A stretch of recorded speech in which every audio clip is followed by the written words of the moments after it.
Welcome to this podcast series on neo-charismatic leadership with author, leadership expert and coach Dr. Ghadah Angawi and executive leader Martin Headley, where they will both explore the recently published book Neo-Charismatic Leadership and the coaching topics it covers.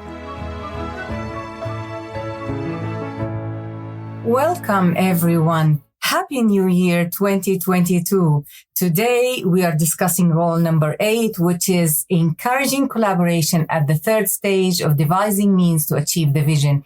If you're following on the model infographic that is free to download from our website when you register for our newsletter, you'll see that we are at the last third of the model.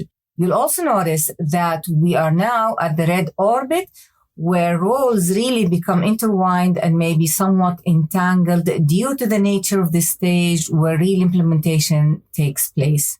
The new charismatic leader not only sends or articulate messages around the shared vision at this stage, but they're also doing other things with their teams and followers to get results.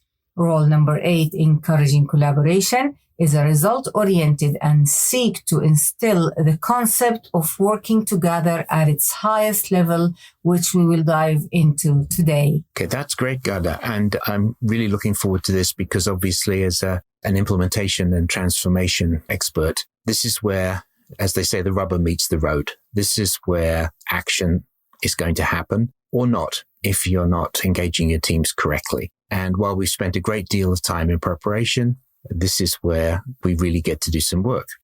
Now, I found it interesting that the way we describe teams, we use that word team quite frequently, and it's a rather broad brush word, if you want to look at it that way. Because if you look in the dictionary, it just simply says a group of people who are doing things together. But that's not going to cut it if you really want to get some activity going and get some results. So what I like to say is, what kind of team have you got? And I think you're going to be addressing that a little bit later on in the podcast. But what I believe in collaboration is that, and what I've seen from my own experience and from watching other good leaders, is that you actually have to sit back and watch what's going on and design the collaboration. And you have to do it on the fly. So you might actually be in one meeting for, say, an hour with 15 people. And you notice that the team has actually moved from one place to another, and you have to adjust to make sure people are collaborating. Yeah, this is interesting what you're saying. It really relates to designing teams and designing collaboration in teams. And it's very true that teams are not just a group of people working together. Otherwise, we won't call them team. We will call them a group of people. So when I did this research, I noticed that new charismatic leaders were high on collaboration. And some of them actually admitted to me that they had deficiencies in some of the skills that they felt were essential for their role. But because their team was strong in these skills and the competencies they brought into the team, the senior leadership team, they felt that this compensated for their weaknesses. And that is an essential, important discovery because people think leaders know everything and can do anything. But in essence, really leaders are human beings. They have limited abilities in some of the aspects of the job. And this is where team collaboration kicks in and brings value to the organization. If a leader can succeed in mobilizing their senior leadership team or their team in a big organization or a medium-sized organization or even a small organization, this means that they are going to be effective in leading the transformation in that organization. Yes, you're absolutely right. In fact, it sometimes comes as a surprise to aspiring leaders that they don't need to know everything. In fact, they don't even have to be good at certain things as long as they are surrounding themselves with people who can do the right thing. And maybe designing the collaboration is not your skill as the top person. Maybe you need somebody by your side that really is looking out for this and giving you hints and suggestions all the way along. But either way, what I like to describe it as is the level of cohesion necessary in a team to achieve the result. So what I mean by that is, if you can imagine 10 people in a team, but each of them do exactly the same work. So it's one person's work 10 times over because of volume. You only need relatively low cohesion in that team because they're most likely doing something operational. And, that's not going to require a lot of new information, not a lot of new decisions and things like that. On the other hand, a team of 10 people where each one does something completely different, but you need all 10 giving outputs in order to achieve the outcome that you want. That's where you need the extremely high cohesion. So it's absolutely essential at the executive level, but I've seen it fall down in the middle management as well. So if you're at the top, if you're the neocharismatic leader and you're not looking down into your second and third levels to make sure that they also understand what they need to do in terms of collaboration, then you're still going to miss the goal. Yeah, sure. So really there are, as you described, levels of collaboration and levels of cohesion and levels of interdependency in different teams. According to 6 team conditions research conducted by Harvard scholars Richard Hackman and Ruth Wagman and Erin Lehman, in many publications based on years of research, high-performing teams demand a high level of interdependence, which is part of the first essential condition for being a real team.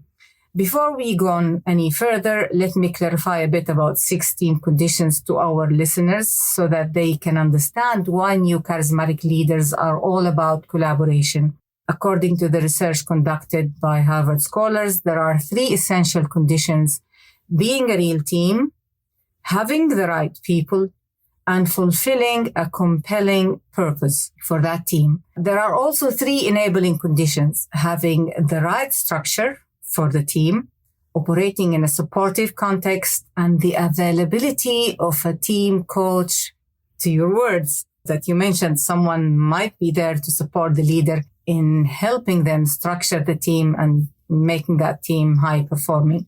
Being certified to run Team Diagnostic Survey myself and identify the 6 conditions in teams helped me expand on the idea of collaboration. Teams' function and performance is essential to the transformation process of any organization and the effectiveness of leadership. 6 team conditions make it clear that there are 4 levels of collaboration which different teams can use at different stages of their performance. There are 4 levels of interdependence where a team can exist. The first, information sharing, where team members keep each other informed about what's going on in their individual spheres of responsibility so that each is being aligned towards a shared purpose. Although they share information, they do not do anything, decide anything, or create anything together, and that's the first level. The second level is consultation. Consultative teams meet in order to provide advice and counsel to one member of the team or to each other. They help support each other's areas of responsibility. The third level is coordination. Leadership teams take responsibility for aligning multiple parts of complex activities and making sure that all parts are fitting together, like in a huge, big project. The timing, the sequence, interfaces, and pieces all have to work together for the project to succeed.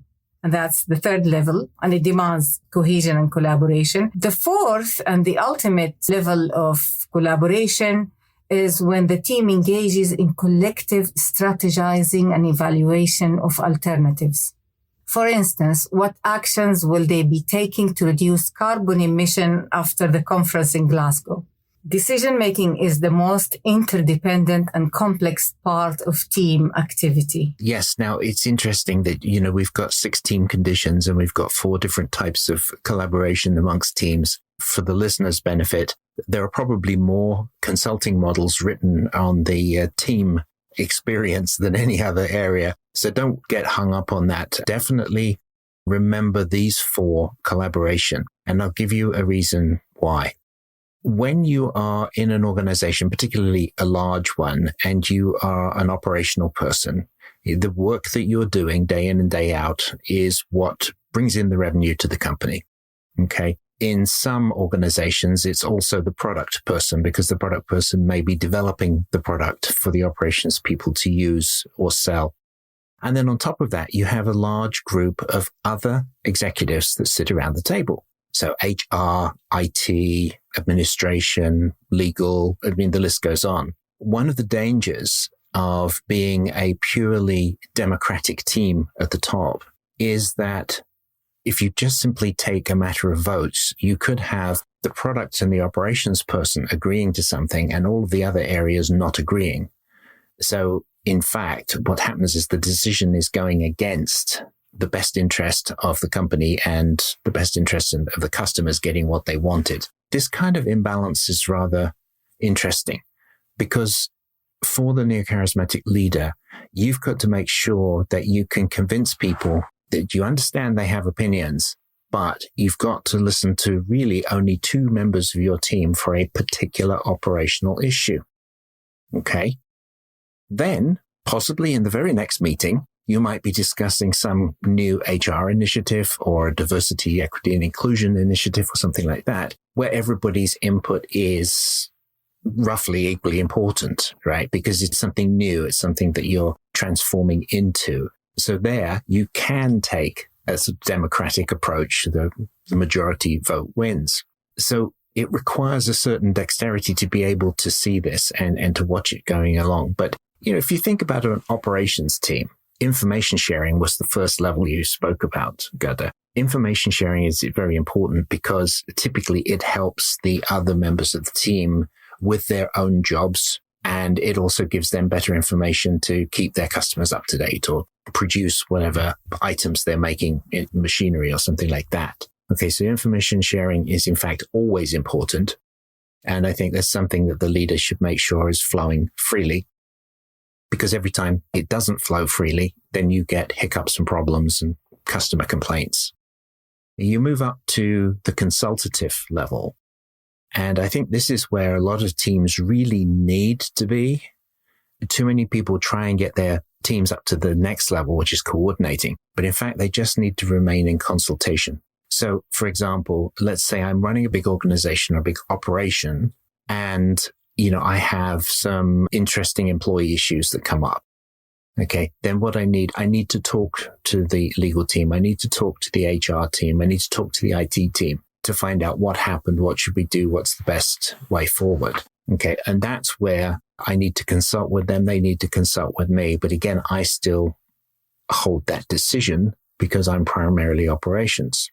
Now, when you go up to coordinating, this is where the team is actually working together, right? So they're coordinating activities. This is where I think many teams operate and they don't understand the decision-making piece, which is the top level. Okay. And they need to know that they don't understand that. So again, the neocharismatic leader should explain to them that, your role is not to make decisions, but it is to coordinate activities and then encourage collaboration amongst the team to achieve that one goal.